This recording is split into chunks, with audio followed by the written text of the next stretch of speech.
Independence Day, Nigeria. Yes, I know most people are asking, what's the need celebrating when Nigeria is this rough? But my people, look at it from a brighter side. You're alive, I'm alive. We're still fighting for a better Nigeria, right? Plus, you have beautiful souls around you who love you genuinely. That, my friends, should count. And if you don't have someone to love you, tada!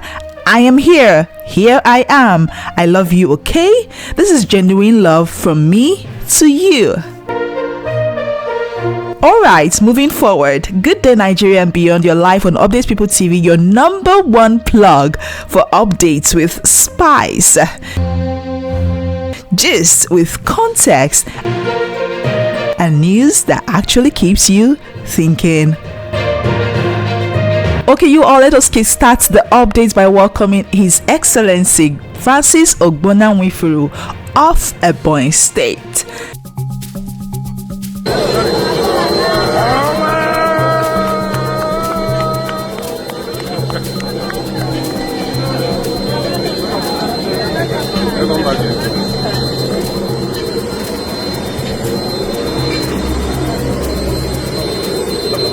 After a 3-week work leave, the man is finally back and back in full action. Not just back, Ebonyi ranked 4th in Nigeria in transparency according to the state's Fiscal Transparency League table. That's no small feat, my people. This is the kind of energy we like to see in Nigeria. Big win for the state and a sign that governance in Ebonyi State is pushing openness and accountability.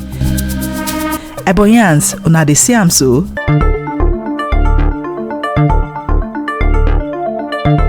Now over to the Lagos gist. The demolition of one of the largest estates in Lekki, Oracle Extension, is still currently trending. More videos are surfacing showing how much property is being pulled down. So according to Honorable Tokunbo Wahab, Commissioner for Environment, those buildings were literally sitting on the Kota River's rights of way, blocking flood channels.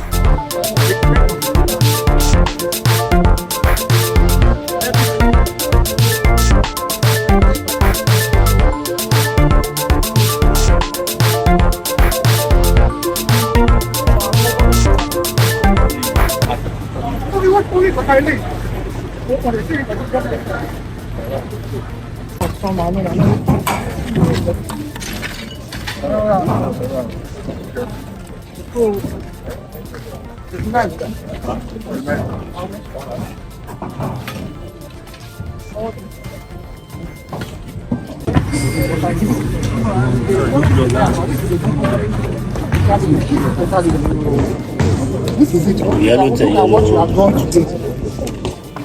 That's why I said I'm not going to the beginning. This is where my deliver takes. I won't touch whatever is on the alignment. So your office should stay. That's why I came out. But I concern you. It's not fair. That way. But I have to protect this because they're breaking it. It's not about you. Omukrik is going to be affected. It's the major discharge point for the whole of this area. Lekki and Abuja will be affected. It's 45 kilometers. Now looking at yourself here, if you go upstream, you see the impact of this particular river here. But you amputated it here. That is why you have a recourse in law to whoever sold it to you. To a point here, that's why it came. If you are in doubt, this is a difficult thing to do. I didn't do this myself. If there's a way, we can also try. There is no way. What I can do is, whatever I can salvage, what I will salvage. Because this is like alignment that will take it. If you are feeling that this is what you guys have done. We've seen all these documents. We're not saying if we can. God forbid anything happens to the the only way you can save the whole island, clear this place, is through the Kota River. So the right of way has been badly encroached upon by the law of development. There are systems 156, 157, 44 and 44A, even 46, they're all discharged to the Kota River. So now they have narrowed it down at those spots. And so we also they were impeding with Bank of Equatorial River. He insists this is not just about tribal targets, but about clearing waterways to protect lives. In his exact words, water and hazards know no tribe, no color, no race. The government says it's all about cleaner Lagos and greater Lagos. Nigerians, what do you think? Is this justified or an unfair treatment? Alright, before we continue, special shout out to all of the October bonds.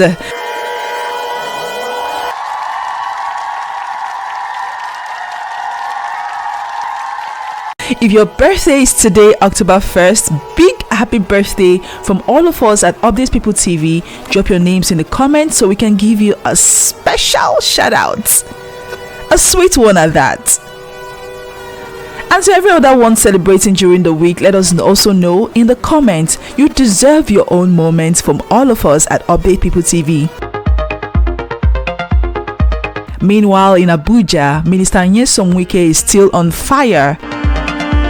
Day 7 of Project Flag Off. It has been back-to-back flag off in Abuja by the Minister Wike, and this time it's the construction of Access Arterial Road S1 with a 3-span bridge in Kora District. Abuja fans, Abuja folks, when they see the difference, so is there an improvement in all of this? Let me know in the comment.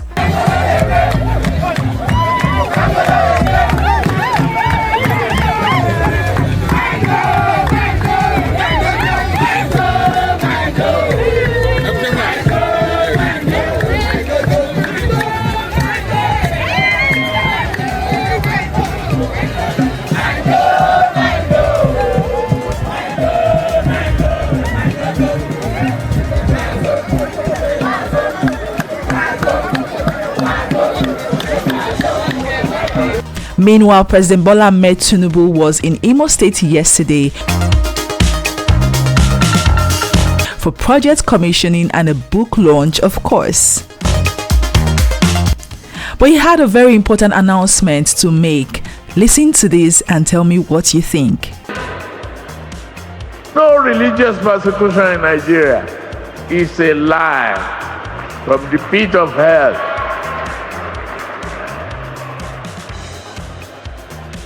I've always believed in good governance. And since I assumed office, I focused on your welfare. Today, Nigeria can say confidently, we have a well-equipped hospitals and we can treat critical illness such as cancer and other illnesses.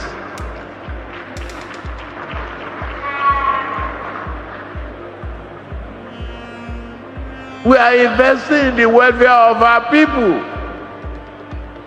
That's what you are doing. Every aspect of the pain in our economy is because of the future.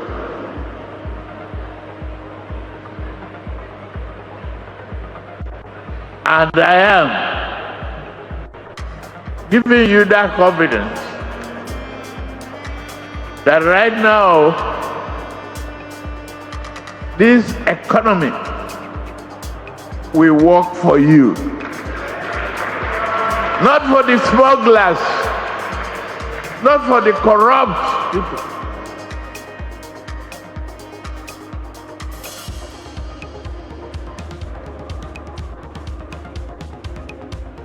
You have been patient.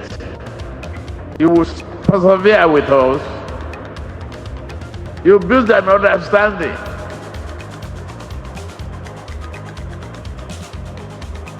I assure you, Nigeria has just turned the corner. You will see prosperity. You will have it. those who are talking ill of this country should stop doing so. It's 65 years of independence. It's not a joke. We are proud of our forefathers.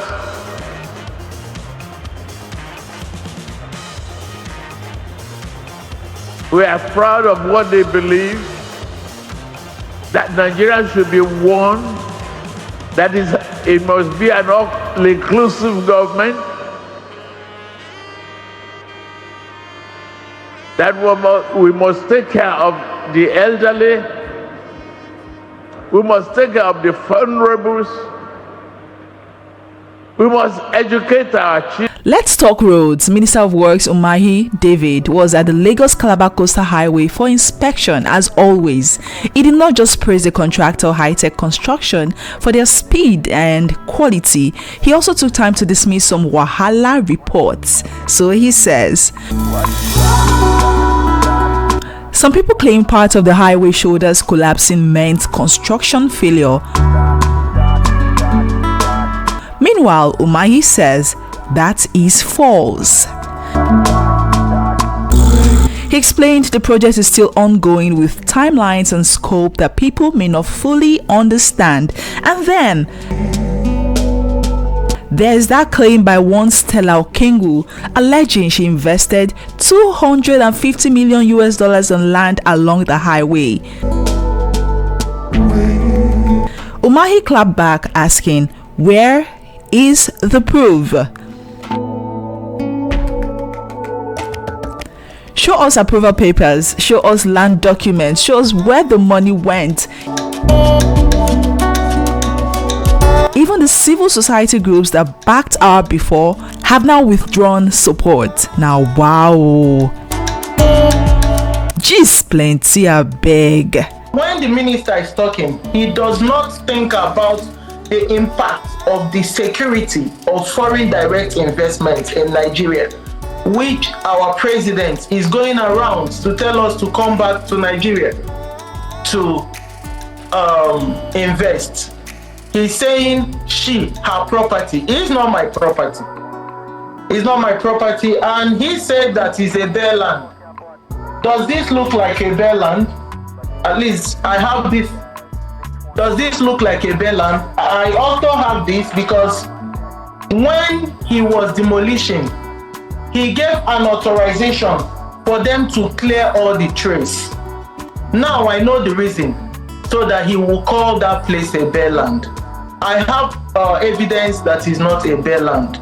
Secondly, the minister said that we are in court. Yes, and the court gave us a directive, that is it, saying, I will enjoin parties to respect the court processes and do not engage many acts capable of foisting a fait accompli on the court or render the court, the outcome of the court nugatory. As you are saying, they are still working on the land. The minister has contravened the court directive. And a number of other infrastructure along the way. So we sat down and we looked at the destruction of those infrastructure, and then we decided as responsible ministry to now vary the design of the project. Now, the implication is that we left the coast and then we came to a new alignment that was not designed for. And in doing that, we had to split the 6 lanes into 33 lanes. So this is the point of convergence. But in doing that, we have saved all the infrastructure of Lamna, and nobody is telling the story. Nobody is appreciating the president for doing that. What is it costing us? We encountered refuse dump that had lasted over 50 years, and over 10 meters depth of refuse dump, because it was not designed for. So when we, if you think of the right place to get all of the latest and juiciest details, updates, gists, visit our channel and I bet you won't regret it. Now to one story hitting up the street as we speak. Activist Umahi Sowore, the DSS is set to arraign him on a 5-count charge for allegedly posting false statements about President Tinubu that could cause a breakdown of law and order. Remember not so long ago when Sowore was trending after calling Tinubu a thief? That clip made waves online, got everybody talking. Now fast forward to today, he's being dragged to court for anti-Tinubu posts. So they call it. Now wow, in this country, sometimes you don't even know what's right and what's wrong anymore. What do you think, people? Is this justice or is this simply intimidation? And finally, one of the biggest headlines we've all been waiting for. Tinubu's government is pushing a $3 billion redevelopment of the Eastern Corridor Railway from Port Harcourt to Maiduguri. This 2,044 kilometer stretch is meant to boost trade, reduce road congestion, create jobs, and link the East to the rest of the nation.